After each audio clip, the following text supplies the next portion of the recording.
Class 9 के प्यारे विद्यार्थी ध्यान दें। आज के इस वीडियो में हम अभ्यास प्रश्न आपका देखने वाले संस्कृत का क्लियर है। पूरा पेपर आपको समझाने वाला हूँ, बढ़िया से मेहनत कीजिएगा, पूरा क्वेश्चन आंसर आपको मिलने वाले क्लियर है। तो पहले फटाफट देख लीजिए अभ्यास प्रश्न जो कि आपको सर ने घर से करने को दिए है ना। तो पहले आपके सामने नमस्ते इत्यस्मिन् पदस्य भविष्यति तो नमः ते आ जाएगा ना। व्यंजन संधि उदाहरण अस्ति तो वगीशः क्लियर है। हितोपदेश इतस्मिन् पदे संधि तो गुण संधि आ जाएगी क्लियर है। कर्म धाराए समाज उदाहरण अस्ति तो कौन सा है महापुरुष। पंचरात्रम पदे समासः अस्ति तो दिग्गु समास। द्वंद्व समास में आपका आ जाएगा धर्मोथो है ना क्लियर है। सत्य असत्य मतलब आम नाम या रिक्त स्थान सभी आपको प्रोवाइड कराएंगे, बट आप भी देखने वाले हम आम नाम नहीं देखेंगे, रिक्त स्थान क्लियर है, क्योंकि रिक्त स्थान दिए हुए हैं। अस्तु में इतस्य विलोम पदम डेडेडेच अस्ति तो उदय आ जाएगा, मतलब जो अस्तु उदय विलोम आया मतलब अस्तु उदय मतलब जो सूर्य अस्त होता है तो उसका विलोम पूछा है तो मतलब सूर्य उदय होना तो मतलब उदय आ जाएगा क्लियर है। सार्थकम इतस्य पदे विलोम अस्ति, सार्थकम का आ जाएगा निरार्थम। इंद्रः इतस्य प्रायपदम अस्ति तो क्या आ जाएगा गजेंद्रः। पवन इतस्य पदम समानार्थी मतलब पवन का समानार्थी आपको बताना है तो पावक है ना क्लियर है। और जस्ट आप यहाँ पर देखोगे पीरि पुत्र असित अस्मिन वाक्ये विशेषणम पदम अस्ति तो पीरिह।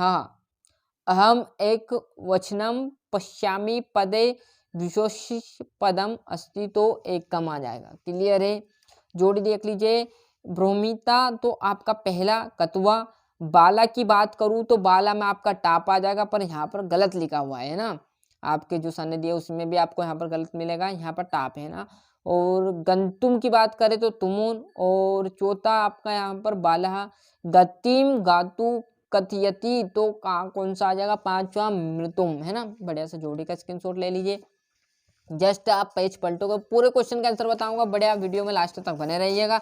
वो प्रिंटर नोट्स में आप अच्छे से इन्हें उतार कर लिख लिएगा क्लियर है। गच्छति क्रिया पदे धातु अस्ति तो गम धातु क्या है गम धातु है ना। और दूसरा देखोगे आपके सामने है अशः धातु लट लकारस्य उत्तम पुरुष एक वचनम लिखे तो अस्मि है ना। लभन्ते इति रूपम कहा लकारे अस्ति तो लट लकार। गमिष्यति और प्रह उपसर्ग में आपका प्रयास। निरक्षति इतस्मिन् पदे उपसर्गः न तो निर क्लियर है।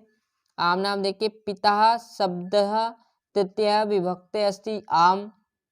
नदी शब्दः उत्करात् नास्ति न। बालक शब्द में आपका आम।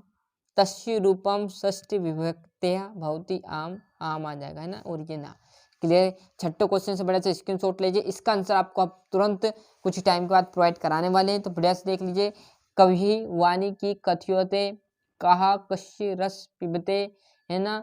सर्वनम हानि कदा भवति लोक रक्षी कदा संभ्यते है ना। बिल्कुल सिंपल आपको आंसर मिलने वाले हैं है ना। इसका सलूशन हम तुरंत आपको बाद में बता देंगे। अभी वीडियो थोड़ा बड़ा बन रहा है तो इसके कारण हम यहाँ पर आपको सलूशन बाद में बताएंगे क्लियर। पीडीएफ के द्वारा आपको पूरा आंसर प्रोवाइड करना है, कोई भी आपको ढूंढना नहीं है, क्लियर आंसर हम प्रोवाइड कराएंगे आपको क्लियर है।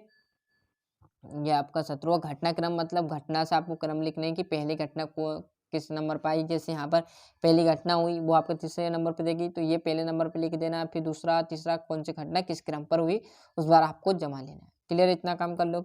ये आपको संस्कृत भाषा में लिखे हुए हैं, इसी में से ये आंसर दे दिया 1 2 3 और तीनों में से आपको आंसर इसी में से लिखने हैं। संस्कृत में लिख दोगे आपके सामने, कोई गलत नहीं होगा, इसी में से लिखना है, ढूंढ लेना। ये अथवा चाहे तो अथवा मिल जाए तो अथवा लिख सकते हो, कोई दिक्कत नहीं। ये आपका 19वां। जस्ट आप पेज पलटोगे आराम समझो, देखो भाई टाइम ले जाओ कोई दिक्कत नहीं, आपको पेपर समझ में आना चाहिए अभ्यास पेपर का जो कि आपको सर ने प्रोवाइड करा है। चलिए 20वां। ये आपके इसमें आंसर रहने वाला है यहाँ पर, ये इसका अथवा और ये आपका आंसर रहेगा इसी में छाटने। और ये आपका 20वां, ये भी इसी में से आपको छाटने क्लियर है। 21वां देखोगे अपठित गद्यांश आपको प्रश्न दिए संस्कृत में, इसका आंसर लिखना। शरीरम कस्य प्रथम धर्म साधन, मतलब शरीर का पहला धर्म साधन कौन सा है, तो शरीर धर्मस्य प्रथम साधन अस्ति, तो कौन सा आ जाएगा, धर्मस्य आ जाएगा, है ना। मस्तिष्कम किम भवति, तो आपको यहाँ पर ढूंढोगे तो आपको मिल जाएगा। क्लियर है।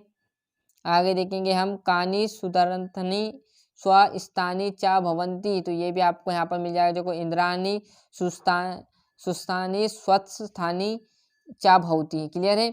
कश्य गद्यांश शीर्षक लिखकर शीर्षक लिख देना ढूंढकर, ये आपके एप्लीकेशन मतलब अवकाश आएगी, पत्र आ गया, और लास्ट जो आपका 23वां क्वेश्चन निबंध आएगा। क्लियर है। तो ये था हमारा संस्कृत का 9th क्लास का जो अभ्यास पेपर दिया होता है। क्लियर साथियों, मिलते हैं इसका अगली वीडियो में। अभी तक आपने चैनल सब्सक्राइब भी नहीं किया तो फटाफट चैनल सब्सक्राइब कर लीजिए, साथ साथ नोटिफिकेशन ऑन करते चलिएगा, जो आपके प्यारे दोस्तों उन्हें पहुंचाएगा। और यहाँ पर हिंदी क्लास के तो मैंने पूरे आपको पीडीएफ द्वारा आंसर भी प्रोवाइड करा दिया। मतलब देखो, ये क्वेश्चन है, और जो बचे हुए छठे क्वेश्चन से देखो, छठे क्वेश्चन से इसका मैंने पीडीएफ के द्वारा आपको आंसर भी बता दिया। नहीं देखा तो पूरा पेपर आपका डल चुका है अभ्यास पेपर के। तो मिलते हैं इसके अगले वीडियो में। जब तक के लिए पूरे पेपर अच्छे से लिख लीजिए, अच्छे से मेहनत करते, वार्षिक पेपर भी डर रहा है, नहीं देखा चैनल पर जाकर जरूर देखिएगा।